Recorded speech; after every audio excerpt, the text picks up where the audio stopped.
ఎందుకంటే గుమ్మము దగ్గరికి కొట్టినప్పుడు ఆ గుమ్మములను ప్రభా తలుపులు తట్టినప్పుడు తీసిన ఎడల నేను మీతోనూ మీరు నాతో పాటు కలిసి భోజనములు చేస్తామని మాట్లాడిన కనుక ఈ మాటలను బట్టి ఎత్తిపట్టి నిన్ను స్తుతించి ఈ గృహ ప్రతిష్ఠ కార్యక్రమాన్ని కొనసాగిస్తున్నాం.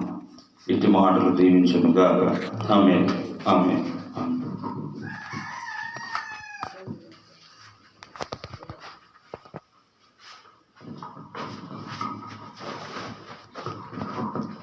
మంచిది.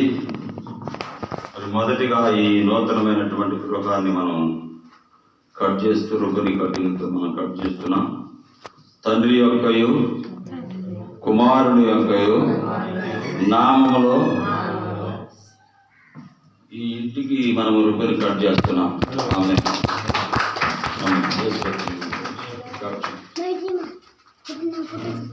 పరిశుద్ధ పరిశుద్ధ పరిశుద్ధ ప్రభువా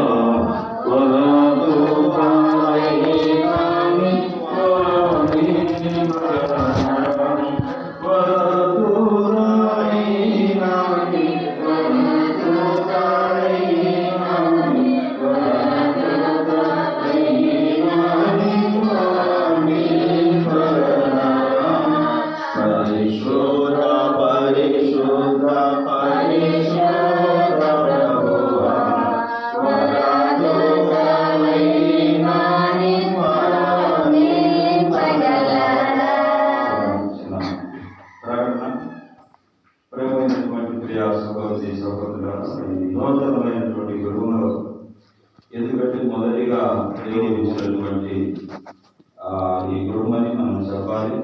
ఎందుకంటే గృహంలో మనం ఉన్నటువంటి ప్రతి విషయంలో కూడా దేవుడే మొట్టమొదటిగా ఆయన మనకు ఎంత అవకాశం ఇచ్చిందిగా దీనికి ఆశీర్వదించినటువంటి దేవుడు కనుక అందులో బట్టి అది కేవలం దేవునికి మాత్రమే ఘనత మహిమ కలిగినట్టుగా తెలియపరుస్తున్నాం. అందుకనే 128వ కీర్తన కూడా మాట్లాడుతున్నాం. ఆ మాట చూడండి. 128వ కీర్తన మాట్లాడుతున్నాం.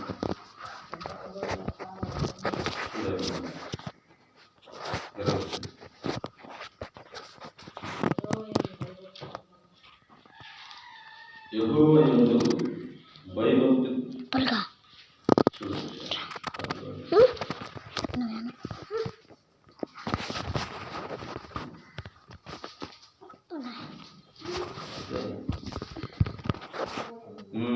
యెహోవా యందు భయభక్తులు కలిగి ఆయన త్రోవలైన నడుచు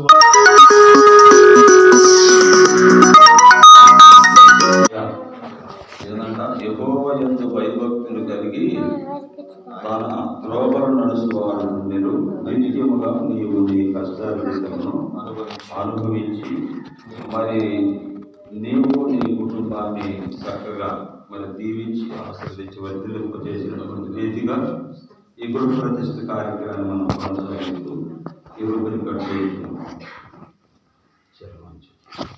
తండ్రి యొక్క కుమారుని యొక్క నామములో ఈ రూపని కట్టు చేయబడుతుంది. ఆమె